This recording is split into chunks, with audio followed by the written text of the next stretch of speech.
les matchs de Saudi Pro League, Kings Cup et de l'équipe de France Espoir disponibles gratuitement sur Twitch et YouTube Zach Dany et sur toutes les Freebox de France au canal 181. Faut siffler, monsieur le Texier, on a dépassé les 6 minutes. Let's go! Let's go! Let's go! Le chat! Let's go! Vamos! Vamos! Le chat! 10e victoire d'affilée! Vamos! L'Olympique Lyonnais! On est là! Vamos! Les amis, débrief de OL Lille et pour l'Olympique Lyonnais, 10e victoire lors des 10 derniers matchs. L'Olympique Lyonnais qui fait, et on va le dire dès le début, l'OL qui fait une opération au classement qui est absolument phénoménale. On va regarder le classement de la Ligue 1, le voici avant que le PSG joue ce soir. L'OL, 39 points, creuse un trou avec Lille et Rennes, 7 points d'avance sur Lille, 8 points d'avance sur Rennes, et ce soir il y a PSG Strasbourg, donc si Strasbourg ne gagne pas, 9 points d'avance sur Strasbourg. 7, 8, 9, tu serais confortablement 4e, et tu pourrais même te permettre une petite période de marasme, parce que évidemment la série va s'arrêter au bout d'un moment. Le match d'aujourd'hui n'était fondamentalement pas très bon, même si on avait des absents. Globalement, c'est quand même une victoire, mais c'est surtout une opération comptable XXL parce que tu viens mettre la pression sur Marseille qui, globalement, est en crise actuellement. Marseille qui est sorti de Ligue des Champions et vient de faire nul contre le PFC. Donc on est à égalité, ils ont juste une meilleure différence de but parce qu'ils ont eu une meilleure attaque pendant la toute première partie de saison. Donc sur ça, rien à dire. Et par contre, ce qui est vraiment, vraiment important, c'est cet écart qu'on a réussi à créer avec, comme je vous le disais, hop, Lille ici 32, hop... Et évidemment, Rennes 31, Strasbourg 30. Si Toulouse gagne, il viendrait à 32. Mais bon, Toulouse fait une bien meilleure saison que ce que je pensais qu'il ferait. Bravo à vous les Toulousains. Mais je pense pas que Toulouse soit une équipe qui va vraiment faire la compétition pour le 4, 5, 6. Je pense que ça restera un peu dans cette zone, ce qui est déjà très bien pour eux. Mais on a gagné le football, comme disait le grand Charlie. Dans un match où déjà, attends j'en profite, mardi ALZ à 18h. Voilà c'est bon, vous l'avez, mardi 18h ALZ, on fera le mercato, les dernières semaines, tout, comme ça vous êtes au courant. On a gagné le foot dans un match, vous le voyez, où les occasions lyonnaises n'ont pas été légion. 3 tirs, 3 tout petits tirs en 90 minutes. Pour 11 pour Lille, mais les 11 tirs lillois produisent 0,48 XG. Autant vous dire que c'était pas des tirs de très bonne qualité. Et même globalement, si je dois être honnête, ce match n'était pas une rencontre qui faisait une très bonne pub pour notre Ligue 1. Si on doit être honnête. C'était le 4e contre le 5e. C'était pas un super match, globalement un peu ennuyeux. Genre là, je sais que dans le chat et même sur YouTube, il y a des gens qui sont du FC neutre, c'est-à-dire que vous n'êtes pas pour ou contre l'OL ou pour ou contre Lille. Si vous avez regardé ce match, vous êtes un peu ennuyé, je pense, parce qu'il n'y a pas eu beaucoup d'occasions. La plupart des occasions, d'ailleurs, étaient en première mi-temps. Regardez, les 2 tirs de l'OL sont en première mi-temps, 5 tirs pour Lille, les 3 arrêts de Dominique Greif. Et en deuxième mi-temps, 6 tirs pour Lille, mais un seul petit arrêt pour Dominique Greif sur un tir de Diaoun à la fin. Donc du coup, Lille a moins d'XG que nous. Après, bon, les XG, ce n'est pas la métrique qui fait tout, dans le sens où Lille a eu les situations les plus dangereuses, c'est-à-dire des situations qui n'ont peut-être pas donné un tir, mais qui nous ont dominés. Et globalement, franchement, si je dois être tout à fait honnête, le match nul aurait été sans doute plus représentatif de la réalité de ce qui s'est passé sur le terrain. Mais bon, écoute, globalement, on a été solide, mais on a été solide au prix quand même. Merci à Robert Denibard pour le resub. Très, très joli pseudo. Bravo à toi, merci. Je vais quand même single out quelques mecs qui, selon moi, ont fait un bon match et surtout certains qui ont fait un peu un mauvais match. On va commencer avec Monsieur Pavel Sulc pour son retour après une petite blessure qui fait un match, pour moi, très mauvais dans la connexion, dans le déchet technique. Bon, c'est pas grave après, hein, il est de retour de blessure, on gagne, c'est pas très grave, on passe à autre chose. Je ne l'allume pas, je vous dis juste, selon moi, qui fait un bon et un mauvais match, mais pour moi, pour le coup, Pavel Sulc fait un mauvais match. Abner, difficile dans un rôle qui n'est peut-être pas le sien de base, mais dans un rôle de 3e milieu dans un 4-3-3. Il a évolué un peu comme un 8, mais il a eu du mal à exister et à proposer des choses au milieu de terrain, même par la course, etc. Là où on peut le connaître dans le dernier tiers, par exemple, un rôle qu'il avait tenu contre Marseille au match aller. Là, c'était moins ça. Hendrick, invisible. Voilà, bon, bah, Hendrick, ça arrive, hein, invisible, quasi aucune occasion. Je sais même pas si sa frappe à la fin a vraiment compté, mais globalement, aucune occasion, très peu de ballons touchés. Mais on va expliquer pourquoi aussi. Il y a des raisons pour lesquelles il a été invisible et pourquoi offensivement beaucoup ont été mauvais.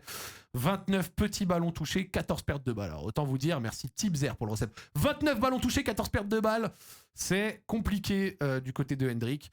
Et enfin, un autre qui pour le coup a fait vraiment un match aussi très mauvais. Et lui, c'est très simple. Hein. Monsieur Maitland-Niles... Monsieur Maitland-Niles, j'ai trouvé que c'était un match... C'était pas le bon Maitland, je trouve. Pas mal de pertes de balles. Je vais regarder mes nonchalances un peu. Et puis, ouais, je sais pas. J'ai trouvé un peu en dedans. 9 petites pertes de balles. C'est pas énorme, 9 pertes de balles, mais je l'ai pas trouvé trop dedans. Bon, globalement, quand on voit la composition, c'est une composition où on a vu quelque chose et où l'absence d'une personne en particulier s'est fait remarquer. Ça a été l'absence de Monsieur Tyler Morton. Tyler Morton, quand un être vous manque, tout est dépeuplé. Alors, il n'y avait pas Tolisso non plus, évidemment, et l'absence de Tolisso fait mal, mais l'absence de Tyler Morton, ça fait tellement mal, parce que, pour une raison, c'est à la relance. Lille, les Lillois, franchement, bravo, vous faites un match plutôt bon ce soir, parce que dans le pressing et dans ce que vous avez, dans les ingrédients que vous avez mis tous les ingrédients qu'il faut pour gagner. Vous avez mis tous les ingrédients qu'il faut pour gagner. Dans le sens où vous nous avez pressé très haut, on a eu les 30 premières minutes, on n'existe pas. Les 30 premières minutes, les sorties de balles, une catastrophe. Ça dégageait très haut, le pressing homme pour homme nous faisait beaucoup de mal. Tessman, avec le ballon, c'était un peu difficile en première mi-temps, mieux en deuxième, mais par contre, défensivement, bon match de Tanner Tessman sans ballon. Sincèrement, 4 sur 5 au duel, tacle le dernier défenseur, 3 récupérations, 2 dégagements, 1 interception, 2 tacles gagnés, 5 aides défensives. Franchement, monsieur Tanner Tessman fait un bon match parce que sinon, en dehors de ça, globalement, c'était vraiment difficile les 30 premières minutes. La furia lilloise nous a fait vraiment du mal parce que, voilà, le pressing, tout ce que tu veux, ça nous a vraiment mis en galère. Et c'est là où Tyler Morton est plutôt bon parce que Tyler Morton, il te permet de sortir de ces moments de pressing pour aller toucher les attaquants. Si c'était Morton à la place de Abner, t'avais quelqu'un pour faire ça, c'est-à-dire pour envoyer des ballons et des joueurs en orbite. Ce qui a forcé la titularisation de quelqu'un qui a pu montrer de belles choses. Bienvenue en Ligue 1, monsieur Noah Nartet. Monsieur Noah Nartet qui a montré techniquement des choses super intéressantes ce soir, qui a joué dans ce rôle, on le voit un peu à droite du 4-3-3. Et c'est drôle parce que il est censé être peut-être un peu plus offensif, mais là il s'est foutu là quoi. Et globalement les gars, Noah Nartet fait un vrai bon match. En première mi-temps parfois un tout petit peu timide sur certains trucs, mais techniquement au milieu de plusieurs joueurs etc, franchement il s'en est super bien sorti. 8 récupérations, 7 sur 12 au duel quand même, c'est important de le dire. Et 6 aides défensives et compagnie, franchement ils s'en sont sortis. Enfin monsieur Noah Nartet a fait un très bon match. Et en plus de ça, parce qu'on parle de Noah Nartet, mais tu peux pas parler de Noah Nartet sans parler de l'axe très fort de ce match. Je vais juste le barrer pour pouvoir... voilà, je le barre, c'est bon, on est d'accord. Mais ces deux-là, monsieur Ruben Kluivert et monsieur Afonso Moreira, je vous propose dans le chat 10 secondes d'applaudissements.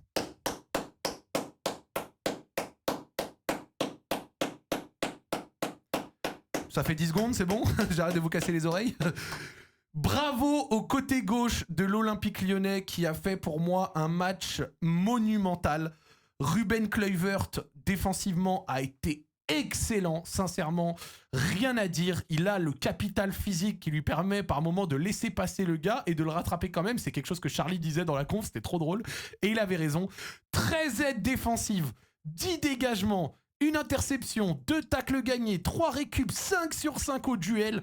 Le capital physique s'est aussi exprimé ce soir, aujourd'hui de manière défensive, offensive, parce que il crée le but à lui tout seul.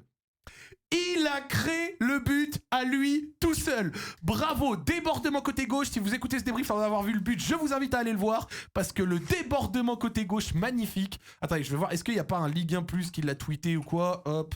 Est-ce que Ligue 1 Plus ne va pas tweeter? On peut le trouver peut-être, le but? Non, Ligue 1, je check vite fait parce que je sais que de temps en temps, nanana, sur les images, blablabla. Bon, non, évidemment, ils ne l'ont pas tweeté parce que sinon, ce serait pas drôle. Mais grosso modo, il fait un déboulé côté gauche. Ah, ActuFoot la tweet. Oh, attends, est-ce que si ActuFoot là, je veux bien le voir en image par image. Merci les gars. Je sais que c'est plus pratique pour ceux qui regardent sans avoir vu le match. Hop, monsieur ActuFoot. Le voici. Donc, voici Monsieur Ruben Kluivert, vous le voyez, il est ici, là, vous le voyez, regardez, il est là, il est à ce moment-là, c'est quoi, je vais me mettre à gauche, voilà. Regardez, il est là, Monsieur Ruben Kluivert, et là, il déborde, hop, il passe Muko, hop, il me semble que c'est Muko, il passe Muko, ensuite il arrive face à Thiago Santos, il lui met une vitesse monumentale et surtout il résiste, regardez, il résiste à Thiago Santos qui le pousse un petit peu du dos pour essayer de faire faute, mais physiquement c'est un buffle, donc il lui résiste, il arrive dans la surface tout en gardant l'équilibre, donc là à ce moment-là il a passé ses deux joueurs, il te fait le centre dans la zone magnifique, Boadi n'a pas la présence de Narté dans son dos, la zone est parfaite, genre c'est là, Narté arrive lancé, tire, ça va entre les jambes de Berkehauser, 1-0 Olympique Lyonnais. Premier but de Noah Narté à l'OL. Bravo, ça vient nous mettre extrêmement bien dans une mi-temps où franchement on était à la peine. On était à la peine parce que le pressing de Lille nous faisait mal, parce qu'on avait du mal à ressortir, etc. Ce but, il vient presque de nulle part, c'est ça qui est fou. Et l'avantage avec notre ami Ruben Kluivert, et ça c'est un truc dont on parlait cet été, Ruben Kluivert, il avait été acheté 200 000 € il y a un an par Casa Piave. C'était son club au Portugal. Après un an, et en n'étant pas titulaire là-bas, nous on l'a acheté 4 millions. Donc on se disait, putain, pourquoi sa valeur a fait x20 ? Après, 4 millions, c'est pas monstrueux non plus. Et si jamais Ruben Kluivert est fort, bah t'as eu un bon défenseur pour 4 millions. Est-ce qu'on n'en est pas là? Est-ce qu'on n'a pas franchi le stade? Merci Why So Serious pour l'abonnement. Est-ce qu'on n'a pas franchi le stade de... On a payé un peu moins de 4 millions d'euros et on a eu un vrai bon défenseur. Merci Zouyox pour le resub également. Et merci également sur TikTok pour tous les petits trucs, etc. Ça fait plaisir. Pour la première fois, je live sur TikTok en même temps. Donc, bon, vous me dites si ça vous plaît, c'est cool. Bref, actuellement, je pense qu'on est servi pour pour combien il nous a coûté. Avec en plus un salaire pas très élevé, etc. Donc, bravo à Ruben Kluivert. Tout n'est pas encore parfait, hein, évidemment. Il est encore jeune, il y a encore du progrès sans doute pour lui sur certains aspects. Mais en tout cas, aujourd'hui, si je dois mettre un homme du match, ça va entre côté lyonnais, c'est lui ou alors Moreira. Hein, parce que à côté de ça, Afonso Moreira, alors si vous n'avez pas vu le match, regardez la hitmap de Afonso Moreira. Je trouve qu'elle résume tellement son match. Ça, avec la flèche, ça attaque de gauche à droite. Regardez où est-ce que c'est le plus rouge. Il a fait un match de latéral gauche. Il a fait un match de piston. Ça a été un piston. Un match à grand écart entre l'attaque et la défense. Alors, offensivement parlant, ça n'a pas été le meilleur match de sa part, même s'il a rentré des dribbles intéressants par moment, notamment un sombrero sur Boadi.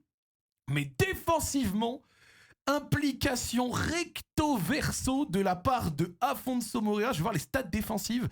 9 fêtes défensives, 4 sur 6 au tac, 2 interceptions, 6 récup, 1 dégagement, 9 sur 23 au duel. Alors, c'est léger, mais comment ça, il a joué 23 duels? Comment ça, il a joué 23 duels? Mais on est où, frère? Bref, il a apporté le vice, il a apporté l'implication et il a été excellent, surtout défensivement, évidemment. Et même offensivement, soit dit en passant, vu que les deux autres n'ont pas pu proposer grand-chose, bah, c'était aussi lui le meilleur offensif de fait. Et donc, un truc que je disais et que je pensais, c'est que j'ai mis en avant, et on a mis en avant, le fait que Hendrick et Sulch ont fait un mauvais match. Mais les mauvais matchs de Hendrick et Sulch sont pour moi justifiés par le fait qu'on ne réussissait pas à sortir correctement, donc à les toucher correctement. Alors, Sulch, du coup, a quand même, sur les quelques bons ballons qu'il a eu du déchet technique. Hendrick, c'était aussi un peu dur, mais ils n'ont vraiment pas eu grand-chose à se mettre sous la dent, malheureusement. Ils n'ont vraiment pas eu grand-chose à se mettre sous la dent, et c'est là où l'absence de Morton, l'absence de Tolisso compte vraiment, surtout celle de Morton en réalité. C'était vraiment difficile. Un mot quand même pour Lille sur la première mi-temps notamment. La première mi-temps, je trouve que Lille fait un bon match, mais je trouve que l'absence de numéro 9 s'est fait sentir sur la première mi-temps.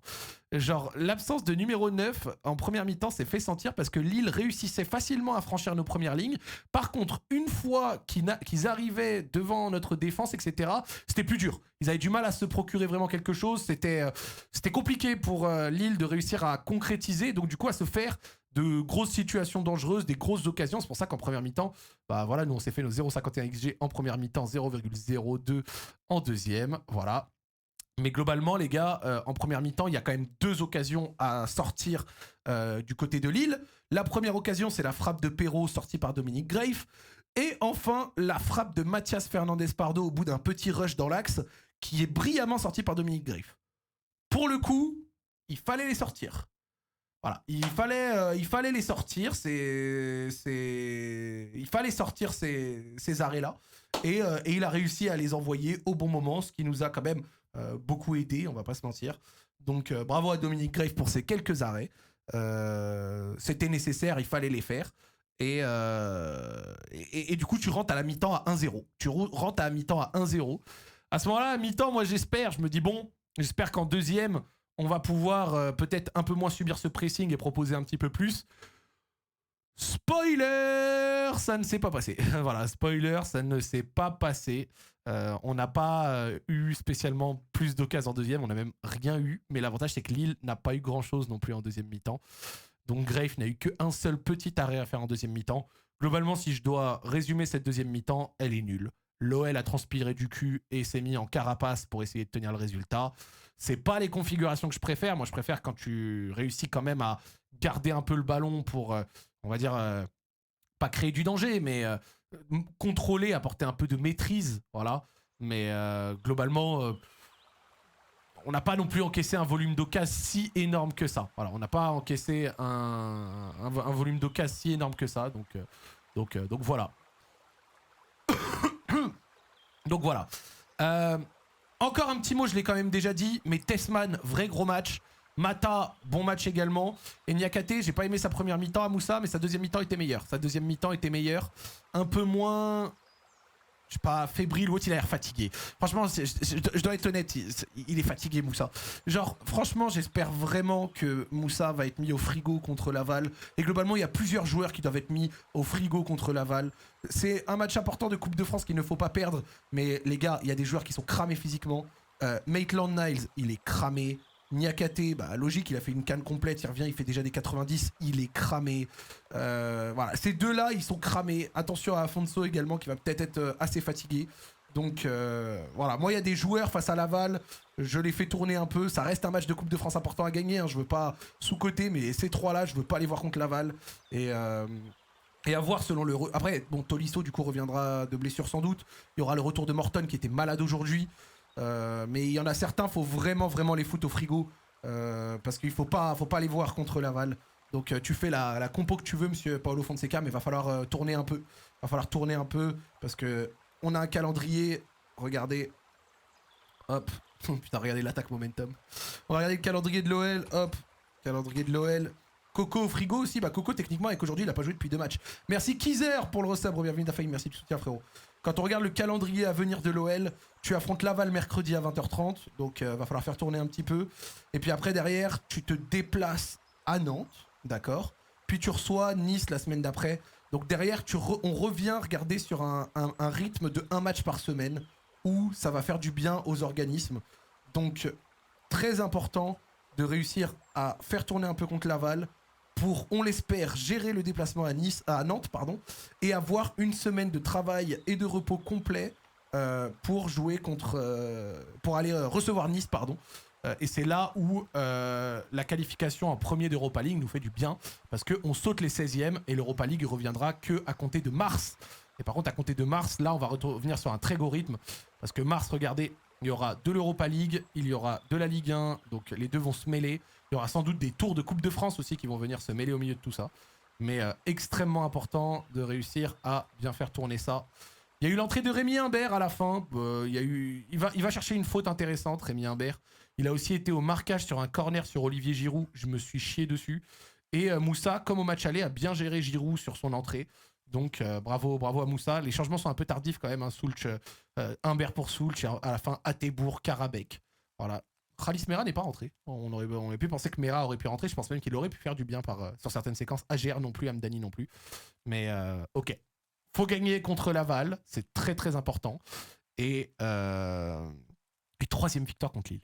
3e victoire contre Lille en 3 matchs cette saison. Je l'ai déjà dit lors du débrief de début janvier, mais je vais le répéter ce soir. Lille qui était historiquement une des équipes qui nous démolissait le plus en Ligue 1, etc., historiquement au XXIe siècle. Mais depuis quelques années, OL Lille, on est devenu la bête noire des Lillois. Et ça, c'est magnifique. On est vraiment devenu la bête noire des Lillois. Et tu fais du coup, si on peut éviter de retomber en Europa League, cependant, contre eux, je suis preneur. Et avec ce résultat, on fait une opération au classement absolument magnifique. Égalité avec l'OM, 39 points. Les gars, 20 matchs, 39 points, ça fait quasiment du 2 points par match. Si on continue ce rythme-là, on aura la Ligue des Champions. Encore faut-il le continuer. Mais c'est un rythme de malade mental. Et juste pour ça, un petit mot quand même pour quelqu'un qui est en train de s'imposer comme sans doute la fin de saison lui rapportera ça sans doute. Mais au regard des moyens et de l'effectif qu'il a, franchement, Paulo Fonseca, c'est difficile de ne pas le mettre dans les 2-3 meilleurs coachs de l'OL au XXIe siècle. Franchement, alors qu'il y a eu des OL qui ont gagné des titres, etc. Hein. Mais quand on voit les moyens qu'il a eu, ce qui s'est passé cet été, la qualité, les jeunes, etc., et qu'on voit ce qu'on réussit à produire sur le terrain, c'est fantastique. Faut quand même se rendre compte que des effondrements de deuxième partie de saison, c'est possible aussi. En 2020-2021, avec Rudy Garcia, on fait champion d'automne, et puis après, derrière, en deuxième partie de saison, malheureusement, à la fin, on finit 4e et on va pas en Ligue des Champions. Mais ce que réussit à faire Fonseca, c'est dingue. À l'époque, Rudy Garcia avait quand même un milieu de terrain avec Paqueta, Guimarães et compagnie, plein de bons joueurs. Memphis en pétard. Là, franchement, c'est fou, quoi. La main, on en pense quoi? La règle est nulle quand même. Non, la règle, elle est pas nulle, elle est logique. Il y a absolument pas pénalty pour l'OL. Hein. Genre, le joueur lillois, la main est sur son tacle de la main d'appui. Franchement, si on avait eu pénalty sur ça, ça me dégoûterait. Enfin, pas ça me dégoûterait parce que je vais pas en faire trop. Ça reste mon équipe, tu vois. Même si c'est un pénalty pas mérité, on prend. Mais ce serait un pénalty pas mérité. Donc, ouais, non, moi personnellement, je comprends totalement. Je suis pour qu'on arrête de sanctionner excessivement les joueurs qui taclent et qui se retrouvent du coup à faire une main ou un truc comme ça. Bah après, ça enraye l'action, ouais, mais et alors? Enfin, franchement, moi je suis désolé, hein, rien à foutre. C'est un joueur qui tacle. Quand tu tacles, ta main va parfois aller sur le sol. Donc du coup, bah, ça enraye peut-être l'action, mais genre là, il y a une part de... Ça fait partie du jeu. Je suis désolé, ça fait partie du jeu. C'est pas volontaire. Et même au-delà de la volonté, parce que la volonté n'est pas juste un point qui compte, il ne peut pas faire autrement. Genre, un joueur qui fait pas exprès de faire la main, mais qui peut faire autrement, bah c'est main. Mais là, il peut pas faire autrement, frère. Donc du coup, je suis désolé. Moi, pour le coup, je ne vais pas être du tout dans cette team penalty, parce que c'est logique. Donc voilà. Et du coup, bah après... Écoutez, plus 7 sur Lille, plus 8 sur Rennes, plus 9 sur Strasbourg en attendant leur match contre le PSG, et plus 9 sur Toulouse, comme je vous le disais. Donc on espère tenir. Bravo à Paulo Fonseca pour le travail qu'il est en train de faire à l'Olympique Lyonnais. Monsieur Paulo Fonseca mérite un mot. Ça n'a pas du tout marché pour lui à Milan, mais globalement ce qu'il est en train de faire à l'Olympique Lyonnais, c'est de très très très très haut niveau. Et il va nous rester 14 matchs. Donc quand on regarde le calendrier, déplacement à Nantes. Nantes qui sont voilà, dans les bas-fonds, moins 17, pas une très bonne défense. Donc le déplacement à Nantes, va falloir le gérer quand même. Hein. C'est le genre de match qu'il va falloir gérer. Et après, attention à ça, parce que même si Nice est pas bon cette année, le trio Nice, Strasbourg, Marseille, beaucoup de choses vont jouer là-dedans. Beaucoup de choses vont se jouer là-dedans. Si tu réussis à maintenir ta bonne forme et à arriver jusqu'à fin février en imaginant... Allez, je vais dire un truc. Imaginons que tu fais sur ça, et c'est très difficile, hein, mais si tu fais même 8 ou 9 sur 12, ce qui te laisse par exemple une défaite ou quoi, genre si tu fais 8 ou 9 sur 12, je trouve que tu auras traversé une série là, de 3 matchs pas simples et tu seras vraiment pas mal. Et tu seras vraiment pas mal pour la course au top 4. en essayant, imaginons, pour cette deuxième partie de saison, d'éventuellement passer devant Marseille, soyons fous, qui est en début de crise, mais bon, après, qui garde quand même une qualité d'effectif énorme, malgré ça. Et avoir la dynamique de Lens, qui a gagné contre Le Havre. Mais voilà. Là, si on peut faire 8 sur 12 là-dedans, c'est très cool. Ça ferait plaisir. Donc voilà. Imagine, on fait 12 sur 12. Si on fait 12 sur 12, c'est incroyable. C'est incroyable. En vrai, ouais.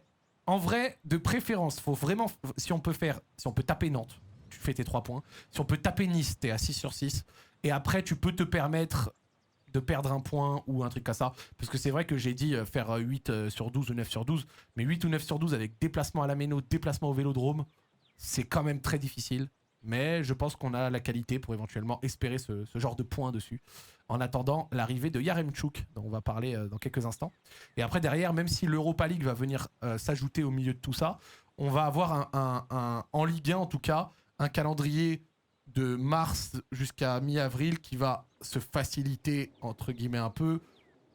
Réception du PFC, déplacement au Havre, déplacement à Angers, même si Angers fait une belle saison, réception de Lorient, réception de Monaco. Monaco vient d'en passer 4 à Rennes, donc on va rester très humble, mais globalement, sur cette deuxième partie, tu peux marquer sans doute plus de points. Donc on verra. Attention, la confiance dans une série, ça peut aller très vite. Là, actuellement, on gagne tout, on est sur 10 matchs, etc. Mais on peut tout à fait traverser une mauvaise période de 3-4 matchs. Donc il faut rester humble, les gars, on n'y est pas encore. On n'y est pas encore du tout, il reste 14 journées, c'est énorme. Mais on espère le top 4, et si on peut faire top 3 qui te qualifie d'emblée en LDC, on est preneur. Parce que demander aux Niçois l'année dernière, ou même à Marseille ces dernières années, aller en barrage, ça ne t'assure pas du tout d'aller en Champions League. Un mot encore une fois pour je le redis quand même, parce que j'ai parlé de beaucoup de joueurs. Une bonne première pour Noah Nartet, Hendrik pas très visible, bon match de Tessman, bon match de plusieurs soldats. Mais juste celui qui a rayonné ce soir, Ayoub Bouadi. Ayoub Bouadi monumental ce soir, j'ai trouvé vraiment. Que ce soit défensivement, cette récupération, 9 sur 13 au duel, 7 aides défensives et compagnie, mais même avec ballon, etc. Excellent. À la 33e minute, si vous avez la motivation, mais à la 33e minute, à un moment, il fait une sortie de balle sous pression au milieu de plusieurs joueurs. Ce mec a été exceptionnel, vraiment parmi ceux qui ont le plus couru sur l'ensemble du match. Donc Ayoub Bouadi à 18 ans, le niveau était vraiment salement méchant. Donc bravo à Ayoub Bouadi, je voulais quand même un mot pour lui parce que il a été excellent. Et les Lillois, vous avez mis un match qui aurait dû vous ramener des points. Mais à la fin, je trouve qu'en première mi-temps, 109, il a manqué quelque chose. Et en deuxième mi-temps, malheureusement, Giroud n'a pas eu une très belle entrée. Et globalement, ça aura manqué un peu plus que simplement des situations difficiles. Lille n'a vraiment pas eu beaucoup d'occasions très dures, même si Grafe a dû faire quelques arrêts. Et on a tenu, et on est content. Bravo à l'Olympique Lyonnais. On est dans le top 4 de Ligue 1, à égalité avec Marseille.